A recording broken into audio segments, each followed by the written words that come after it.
I call the member for Bradfield. Thank you, Mr Deputy Speaker. I'm pleased to rise to speak on the Higher Education Support Amendment, Demand-Driven Funding System and Other Measures Bill. It is uncontentious, I think, that the health and vigour of the higher education sector is of critical importance to Australia in so many ways. It is critical to the enrichment of the lives and the opportunities and the earning prospects of those who study at universities. It is critical in terms of the importance of that system, the higher education system, as a place where extremely important research in a whole range of areas occurs. And it is absolutely critical to our national competitiveness and our national economic performance. And therefore, all Australians, and certainly all members of this Parliament, have a critical interest in the performance of the higher education system and particularly the university system.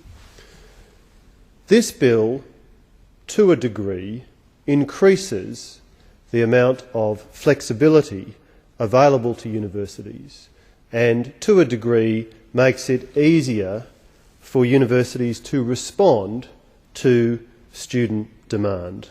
And to that extent, we on this side of the House support that broad direction.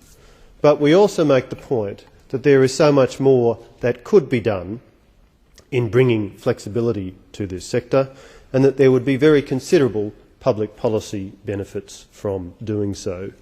In the brief time available to me, I want to first of all illustrate the general principle as to the importance of the university sector. Second, note that this bill does go some distance towards improving the position of universities, and to that extent it is to be welcomed.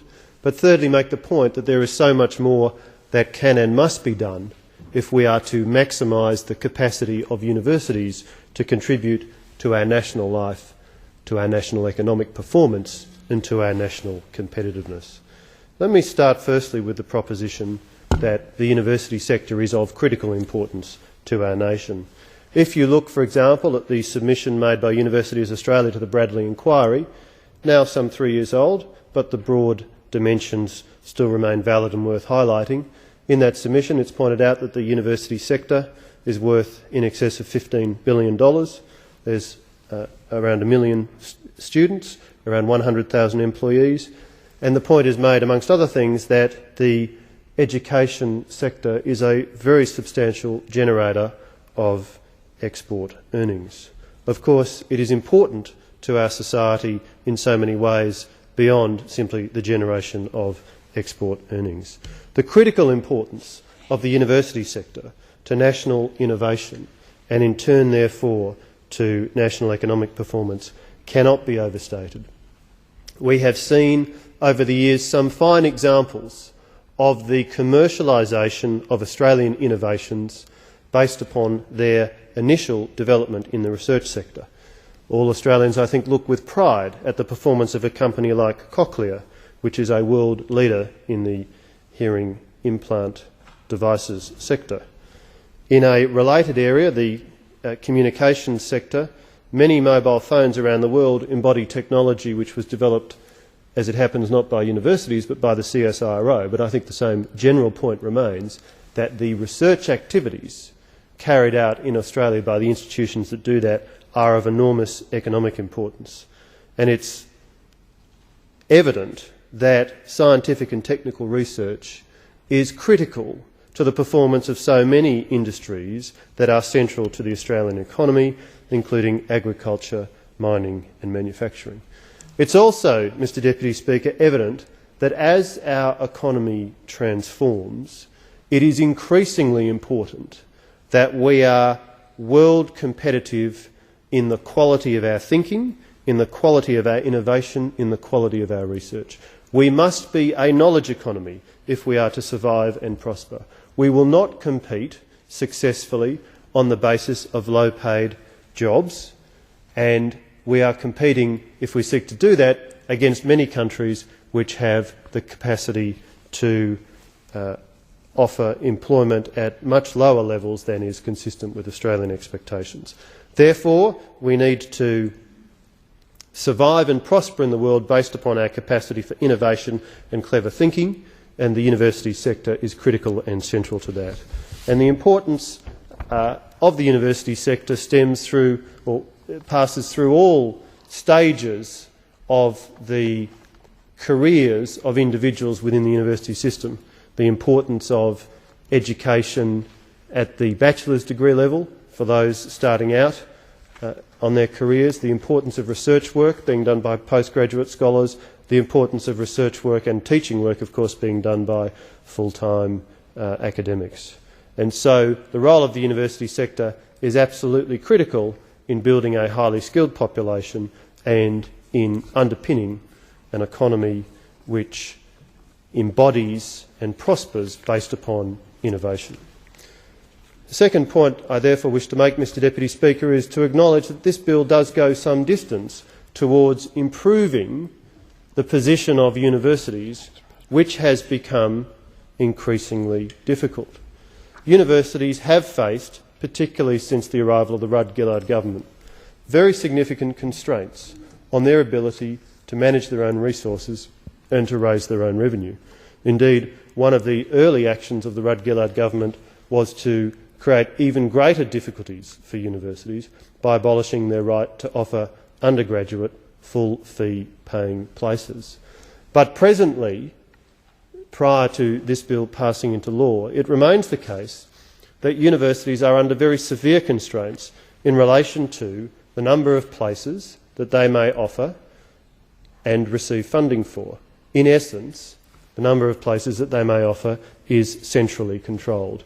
This is poor policy, it is outdated policy, and it greatly limits the managerial freedom of universities. It greatly limits the incentive for them to bring to bear innovative and clever thinking in the way they conduct their own affairs, and it makes it very difficult for the fundamental principle of competition to apply between different universities, because right now there are very few rewards for coming up with, for example, a degree program which better suits the needs of students than other institutions. Under the bill that's before the House, from 2012, universities will be able to determine the number of students they choose to admit to undergraduate courses, with the exception of medical courses. And this is consistent with the recommendation in the Bradley Inquiry that we move to a, quote, student demand-driven system, close quotes. It might be thought rather curious that a full-scale review was needed to arrive at the recommendation that we ought to move to a system which was driven more by student demand than it presently is. The mere fact that this was required, that a major change in thinking was required, reminds us how institutionalised the instinct towards detailed, centralised control has become in the university sector, as in so many other sectors. But nevertheless, it is plainly a sensible principle. Of course, there are significant limits on the extent to which the Gillard government has been prepared to implement the principle of a student demand-driven system, for example, by excluding both undergraduate medical students and, at this stage, all postgraduate students. Mr Deputy Speaker, the third point I wish to make is that while the changes in this bill, to the extent that they increase the degrees of freedom of universities, are to that extent to be welcomed, there is much more that could be done in this direction. We must remind ourselves that Australia is in a fierce and international competition for people of talent and ability. And similarly, there is a fierce competition between nations in their effectiveness in making the best use of the talents and capacities of their existing population. And in competing in that process, the university system is a national asset of critical strategic importance. To maximise the capacity of universities to perform well, it is so important that they are given the greatest possible managerial flexibility. And I want to commend the work of my predecessor as the member for Bradfield, Dr Brendan Nelson, during his time as Minister for Education in the Howard government. I think it's worth considering the model of the United States higher education system. The US is widely recognised as having the best research universities in the world. Jonathan Cole, formerly Provost of Columbia University, recently wrote a very interesting book entitled The Great American University, Its Rise to Prominence, Its Indispensable National Role and Why it Must be Protected. I cite this book, Mr Deputy Speaker, not just because I myself hold a degree from Columbia University, as well, I might add, as two from Sydney University, but I cite it because it is relevant to the broader policy issue of how we best unleash the potential of the Australian university sector. And in this book, Mr Cole notes, Dr Cole notes that 40 of the top 50 universities in the world are in the United States, according to the research-based assessment from the Shanghai Jiao Tong University. Since the 1930s, roughly 60% of all Nobel Prizes have gone to Americans, and a very high proportion of leading new industries in the United States, perhaps as many as 80%, are derived from discoveries at US universities. Dr Cole has this to say: "These universities have evolved into creative machines unlike any other that we have known in our history, cranking out information and discoveries in a society increasingly dependent on knowledge as the source for its growth." Mr Deputy Speaker, if we are honest, when we compare our university system in Australia with the US system, I think there is much we can learn.